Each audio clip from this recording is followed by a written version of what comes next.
इधर किसी ने मुझे बोला कि मुसलमान को सब्र शुक्र करें, पूरी दुनिया में महंगाई है। मैं टिम हॉर्टन्स और क्या कहते हैं PSL का मैच देख। बिस्मिल्लाहिर्रहमानिर्रहीम, अस्सलाम वालेकुम, welcome to my YouTube channel. आइए पहले वीडियो देखें फिर बात करें। नहीं कर रही, मैं उसकी बात कर रही हूँ जिसके 5-5 बच्चे हैं और एक बाइक है। वो पेट्रोल भरवाएगा, दवाई लेगा या क्या करेगा? इन्होंने यहाँ पर वो कहते हैं ना कि शहद में घोल घोल के यहाँ पर सारा ये बजट बता दिया। मैं वैसे लिखा हुआ पढ़ नहीं सकती, इसलिए कि उसमें जज्बात नहीं होते।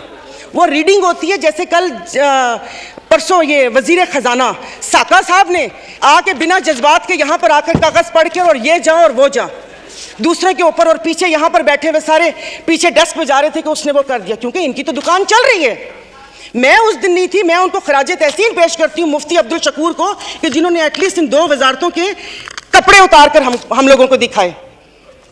ये ऐसे नहीं होगा। मुझे बताएं कि वो अवाम ही नहीं रहेंगी तो आप लोग हुकूमत किस पे करेंगे? और कल उन्होंने कहा कि हुकूमत जैसे ही संभलने वाली थी तो सैलाब आ गया। तो जनाब स्पीकर, मुझे माफ़ कर दीजिए, जिस वक्त सैलाब आया तो उस वक्त तो हम अपनी जिंदा दिली का सबूत दे रहे थे। 75 करोड़ आवाम के खून पसीने और टैक्स की कमाई से हम यहाँ पर तकरीबात कर रहे थे। और मज़े की बात है, प्लीज़, मतलब मैं बहुत आराम से बात कर रही हूँ, कोई तंज नहीं करूँगी, कि अभी आइन की तकरीबात का आगाज़ हुआ है। क्या आइन के आर्टिकल 3 आई थिंक 27 या 35-36 आगे, क्या उस पर यह रियासत पूरा उतरती है? क्या हमारी की हिफाजत है यहाँ पर? हमें बुनियादी सहूलतें मुयस्सर हैं यहाँ पर? मतलब हम लोग इतने नाक के पक्के हैं कि उस पर वो करके आइन की बात कर रहे हैं। और ये हालात इस नहद तक ना पहुंचाएं कि हम अपनी बड़ों की कुर्बानियों को बेफजूल समझें, क्योंकि गोरे से तो लेके रहेंगे पाकिस्तान, ये नारे लगाकर हमने आज़ादी तो ले ली। अब मैं किससे आज़ादी मांगूं? क्या गोश्त खाने के लिए हमने आज़ादी मांगी थी कि खुला गोश्त यहाँ पर खाने को मिल जाए? उसके अलावा तो कुछ भी नहीं है। और मुझे माफ़ कर दीजिएगा कि उस कश्मीर वाले दिन में यहाँ पर ना वज़ीर आज़म थे, ना वज़ीर ख़ारजा थे, ना दिफा मिनिस्टर थे, और ये यहाँ पर कश्मीर का वो हो रहा था। और जो मोदी की कहानी सुना रहे थे, मुझे तो एक सेकंड के लिए, मैं तो उस वक्त आई थी, मैं समझी कि आप शायद यहाँ के हालात सुना रहे हैं। मुल्क को पता नहीं आप लोगों ने कहाँ से कहाँ पहुँचा दिया। टैक्सेस की बात करें, जैसे अभी मेरे भाई ने बोला कि रमज़ान आने वाला है, मशरूबात पर। अरे मीठे मशरूबात पर क्यों टैक्स लगा रहे हैं? कड़वे मशरूब को लीगल करके उसके ऊपर टैक्स लगाएं ताकि रेवेन्यू भी मिले पाकिस्तान को। मीठे मशरूबात है, गरीब रोज़ा रख के एक उसकी ख्वाहिश होती है रूह अफ़ज़ा पीने की या वो करके, और उन्होंने कहा बाकी चीज़ों पे टैक्स नहीं लगा। मुर्गी गोश्त महंगा नहीं हुआ, वो अल्हम्दुलिल्लाह हमारे पाकिस्तानी खुद ही महंगा कर लेंगे। जनाब स्पीकर, अभी वज़ीर आज़म साहब ने कहा था कि ये जो थर कोल है ये गेम चेंजर होगा, उसके ऊपर तो टैक्स लगा दिया।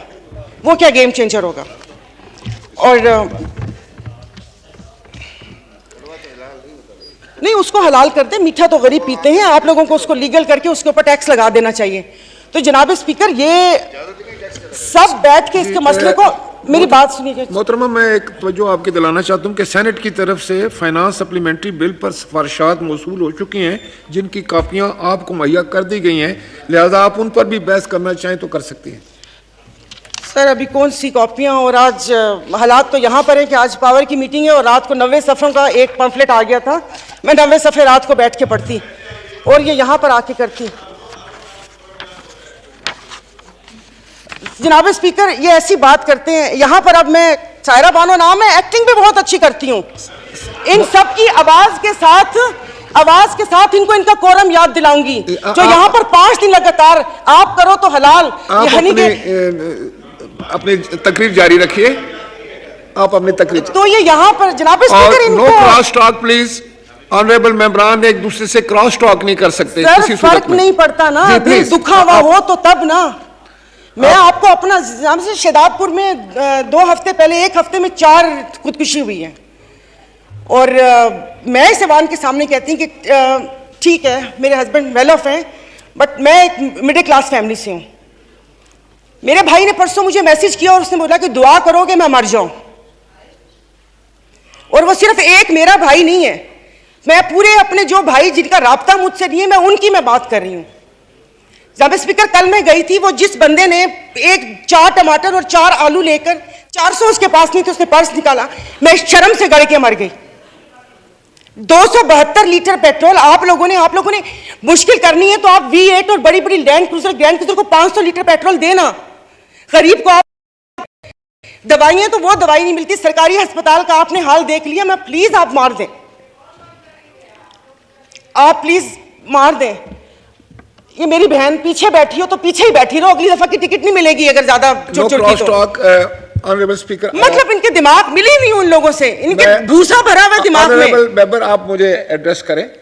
और नहीं सर, ये उससे बोलती कोई काम है नहीं, पार्टी में कोई पूछता है नहीं, और यहाँ पर आके सिर्फ ये 4 अल्फाज बोल के और उसको वो कोशिश करती है कि हमने भी उंगली कटवा के शहीदों में नाम लिखवाया। मतलब ये कौन लोग हैं? आप जारी रखें। तो आप मुझे बताइए, अशराफिया तो चली जाएगी यहाँ से। तो हम बदमाशियों को मार देना कि इस मुश्किल हालात में भी जीने की ख्वाहिश रखते हैं, ये बदमाशी नहीं है तो और क्या है? इज्जतें नीलाम हो। अभी तो पहले किसी ने मुझे कहा कि आगे क्या होगा, बच्चे तो बिकते थे, इज्जतें भी नीलाम होती थी। आई एम सॉरी, भले आप एक्सपेंस कर दीजिएगा अल्फाज, पहले ढके छुपे होती थी, अब खुलेआम होंगी। और मैं इज्जत नहीं बोलूंगी, जिस्म फरोशी बोलूंगी, क्योंकि अगर इज्जतें बिक रही होती तो सब खरीद लेते, फिर बिल लाने की जरूरत ना पड़ती कि इज्जत दो हमें। सब यहां पर बैठे हुए इज्जतें खरीद लेते अगर इज्जत बिक रही होती। तो आप मुझे बताएं कि कोई लाए अमल दे दें कि अगले 5 साल तक ये मुश्किल हालात बर्दाश्त कर लो, या 10 साल तक बर्दाश्त कर लो, तो फिर भी तसल्ली हो कि ठीक है, मैं नहीं रही तो ठीक है, मेरे बच्चे उसमें रहेंगे। सर, आपने तो बच्चों से जीने का हक छीन लिया इन लोगों ने। 20,000 वाला क्या करेगा? और इंसाफ की आप बात करते हैं, मैं तो अदालतों वाली इंसाफ या उस चीज़ की अभी वहाँ तक तो मैं गई नहीं। आप ये चीज़ों को देख लें, यानी कि मेरी अगर आमदन 10 लाख रुपए महीना आता है, मैं भी वही मुर्गी खरीद रही हूँ 800 रुपये किलो, और मेरा ड्राइवर बच्चल जिसकी 30,000 रुपये तनख्वाह है वो भी 800 खरीद रहे हैं। वो दूध 200 रुपये किलो मैं भी ले रही हूँ, 200 किलो वो भी ले रहे हैं। मैं घर में अब ग्रॉसरी नहीं लाती इसलिए कि मुझे शर्म आती है कि वो ड्राइवर बावर्ची उठाएगा तो उसके दिल में क्या होगा कि ये थैले भरे आ रहे हैं और उसके घर में खाने को है या नहीं है। 2-2 किलो की चीज़ मंगवा लेती हूँ कि जाओ बेटा सामने से लेकर आ जाओ। तो आप मुझे बताएं, मतलब थोड़ा सा जीने का हक दे दे, खुदा पाक को जाके जवाब देना। यहाँ पर आप आयतें पढ़ाते हैं, आयतें पर्दा कर चुकी हैं, आयतें पर्दा कर चुकी हैं। अभी ये कहते हैं वो तो ना, ये इनको शर्म नहीं आती, रात के अंधेरे में पेट्रोल का पंप गिराते हैं, तो वो भी जरूर रात के अंधेरे में पेट्रोल का पंप गिराते हैं। मुझे तो समझ नहीं आ रही थी, चश्मा नहीं था, मैंने कहा ये क्या हो गया, शायद मैं रात को रोई हूँ, अल्लाह पाक ने मेरी दुआ सुन ली। पता चला वो पिछले थे मैसेजेस ना, जब वो यहाँ पर बैठा करते थे। अब सब कुछ जायज़ है, सब कुछ हलाल है। यहाँ पर बहुत तुर्की हमारे भाई हैं, और शुक्र अल्हम्दुलिल्लाह शाम का नाम भी लिया, क्योंकि पहले 1 हफ्ता तो उस बेचारे का नाम ही नहीं था। फिर जब इंटरनेशनल मीडिया ने डालना शुरू किया तो हमने भी शाम बोलना शुरू कर दिया। हमारे भाई हैं, हमारे मुश्किल वक्त में खड़े होते हैं, दिलो जान से मदद करनी चाहिए। वहाँ पर जाने के लिए उतावले थे, कभी कहाँ तबाही आई हुई, उस दिन कोई पहुँचता है, उस दिन कोई पहुँचता जाए तो तब कि आप अपनी वेल्थ में से, जैसे ये भाई ने बोला कि हम लोगों से तो ले ली तनख्वाह, अवाम से भी वो दे दिया, अवाम के पास है जो अवाम डोनेशन देगी, वहाँ पर अल्लाह पाक उनकी मदद करेगा। और वो रियासत माँ जैसी है, उनके हुक्मरान हमारे जैसे नहीं हैं, उनके लिए वो खड़े हैं। दबी हुए अवाम के लिए हम इज़ारे यकजहती के लिए बेचैन हो रहे हैं, लेकिन यहाँ पर जो मरी हुई फाकों से अवाम है उसके लिए कोई दिल में दर्द नहीं है। तो अभी ये आइन की तकरीबात के लिए कितने पैसे वो हुए, इन्होंने अभी बोला है कि हम तनख्वाह नहीं ले रहे। 1,80,000 से क्या होता है, वो तो वैसे ही एक वक्त का खाना है, खाना पीना तो। लेकिन बाकी जो चीज़ें हैं वो, ये जो गाड़ियाँ, ये फ्यूल कार्ड, इनकी ताम झाम, इन सब पे कितना पैसा खर्च होता है। देखो, खुदा का खौफ कर ले, मेरे पास कोई अल्फाज नहीं है, ये सारा कुछ मैंने लिखा था लेकिन ये बेफजूल है। मैं किसको इशारियत सुनाऊंगी कि 13 पॉइंट ये हुआ, मोडीज की रेटिंग ये है, वो ट्रांसपेरेंसी ने ये बोला वो बोला। हम में से तो किसी को भी ज़रूरत नहीं है, सब अल्हम्दुलिल्लाह खाते पीते घरानों से हैं, सब अल्हम्दुलिल्लाह खाते पीते घरानों से, लेकिन किसी और का तो सोच लें।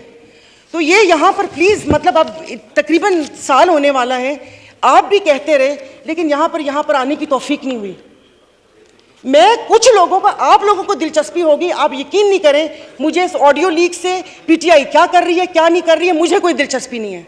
सब जाएं भाड़ में, लोग, अवाम मर रही है, आप उसको देखिए।